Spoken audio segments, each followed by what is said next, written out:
जय श्री राम। कुछ लोग ऐसे हैं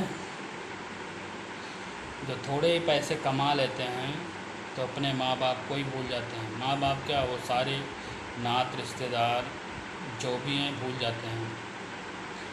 उनको सिर्फ धन ही दिखाई देता है। क्या दिखाई देता है? धन। वो हर बात पे आप अपना अपना करते रहते हैं, लेकिन जब उनके साथ छोड़ देते हैं तब वो गली गली भटकते हैं। हमारे गांव में ऐसे बहुत सारे लोग हैं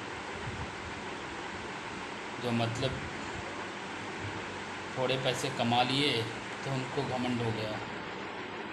उनको लगता है कि अब हम ही हैं जो हैं, लेकिन उनको ये नहीं पता है कि जब ईमानदारी साथ छोड़ देती है तो बेईमानी ज़्यादा दिन तक नहीं टिकती है। अगर आप हमारे ही दुश्मनों से मिल जाओगे तो आपको क्या लगता है कि वो आपको छोड़ देंगे?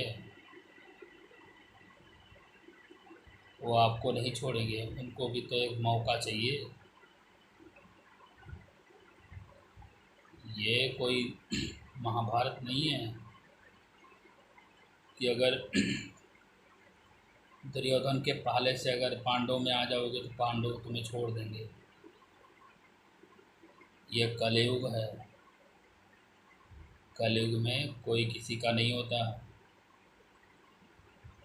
अगर तुम 5 भाई हो, अगर तुम अकेले एक हो जाओ, अलग हो जाओगे तो 4 तो वहीं हैं। उनके सिर्फ इलाका थर्राएगा, लेकिन तुम सोचते हो कि तुम अकेले ही मतलब दुश्मनों के पाले में चले जाओगे तो बच जाओगे। क्योंकि अंगूर कितना भी महंगा हो, जो एक गुच्छे में 20 का या 30 का फल होता है उसकी जितनी कीमत होती है, और जो टूटे हुए फल होते हैं अलग अलग अलग अलग छोटे छोटे हो जाते हैं, उनका रेट अलग होता है। जो गुच्छे का रेट आया होगा 150 रुपये, 100 रुपये किलो होगा, तुम्हारा 40 रुपये होगा। और 2 घंटे बाद में जब कुमला जाओगे ना, कोई नहीं पूछने वाला। अब तुम्हारा हाल वही हो रहा है। नात रिश्तेदार किसी के काम नहीं आते। अगर माँ बाप काम नहीं आएंगे, भाई लोग काम नहीं आएंगे, तो माँ बाप काम नहीं आएंगे। ये अपने दिमाग में बैठा लो। तूने अपने माँ बाप को बहुत परेशान किया है। ये तुम्हारी नहीं, बहुत सारे ऐसे लोग हैं। बहुत सारे लोग हैं जो अपने धन के घमंड में अपने माँ बाप को भूल गए हैं। उनको सिर्फ धन ही दिखाई देता है। तो जब उनको धन दिखाई देता है ना, तो उनके पीछे कोई नहीं आता।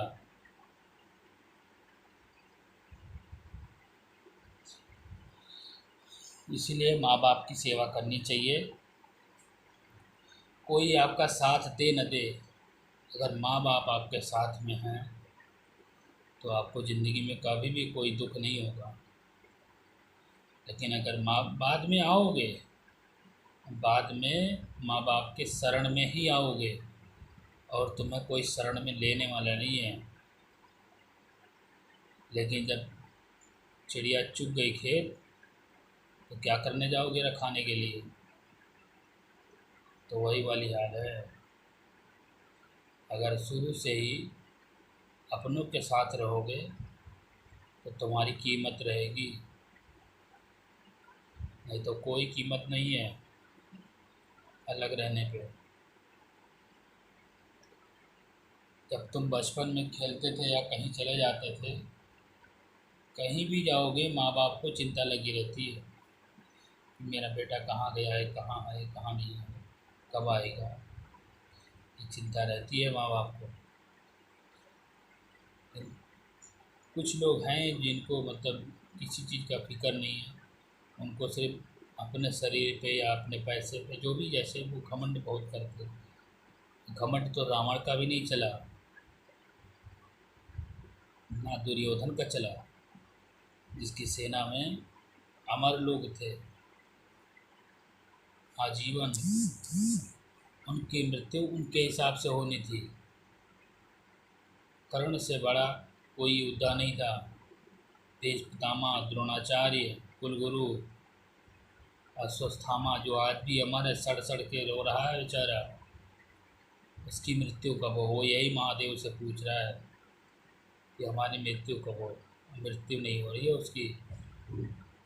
ऐसा कर्म मत करो कि ज़िंदगी भर सोचना पड़ जाए। अभी भी समय गया नहीं है। माँ बाप के शरण में आ जाओ।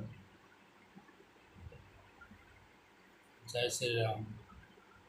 माँ बाप के साथ रहोगे, घर में मिल बैठ के रहोगे तो आराम से रहोगे, नहीं तो कोई साथ देने वाला नहीं है।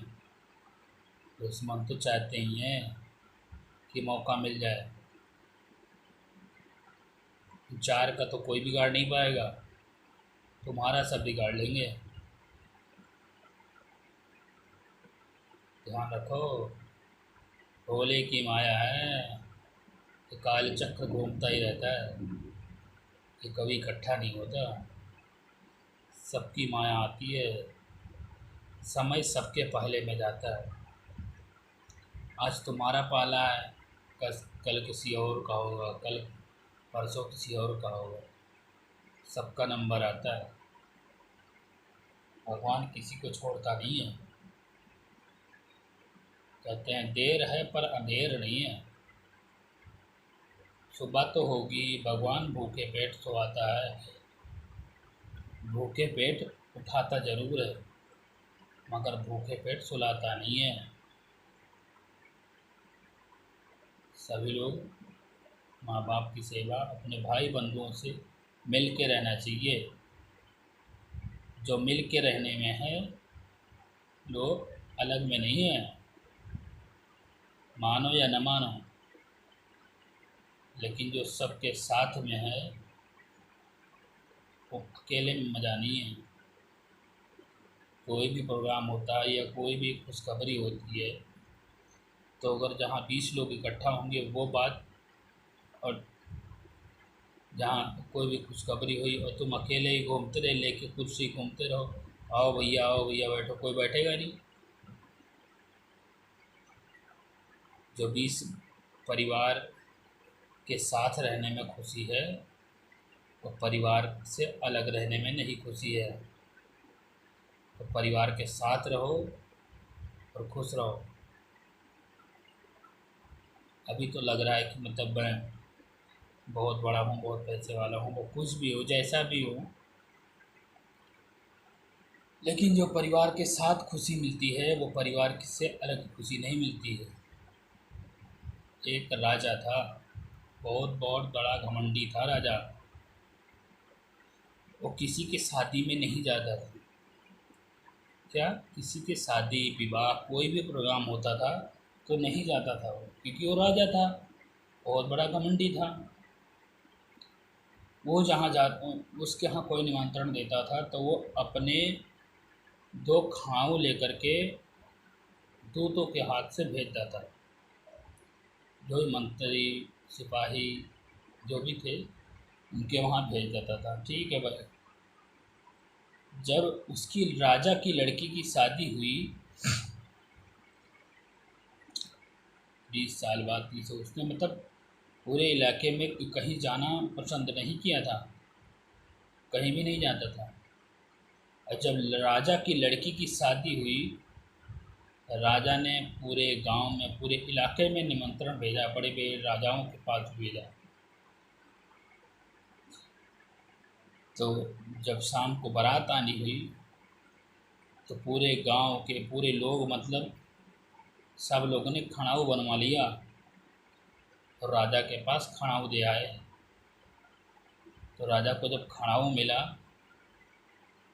तब राजा बहुत पछताया, बहुत रोया, बहुत गिड़गिड़ाया कि मुझसे गलती हो गई, क्षमा करो। अब आज के बाद मैं ऐसा नहीं करूँगा। फिर भी कोई नहीं आया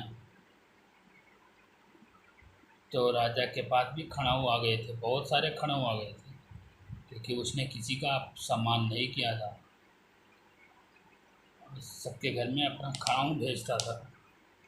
उसको लगता था कि मेरे से बड़ा कोई है ही नहीं, लेकिन उसको जनता ने नकार दिया। जब उसके घर खड़ाऊ आने लगा ना, तो राजा ही रोने लगा कि ये क्या हो गया। फिर उसको पता चला, सब लोगों ने बताया कि तुमने भी तो हमारे घर में खड़ाऊ भेजा था, मैं भी तुम्हारे घर खड़ाऊ भेज रहा हूँ, इसको स्वीकार करो। बड़ी मुश्किल से राजा ने सबके पैर छुए, फिर जा कर के सब लोग आए। तो अच्छे अच्छे का घमंड नहीं चला, भगवान के आगे किसी की नहीं चलती। तो अपने परिवार के साथ रहने में ही भलाई है। जय श्री राम मित्रों, जय श्री राम। मिल बांट के रहो।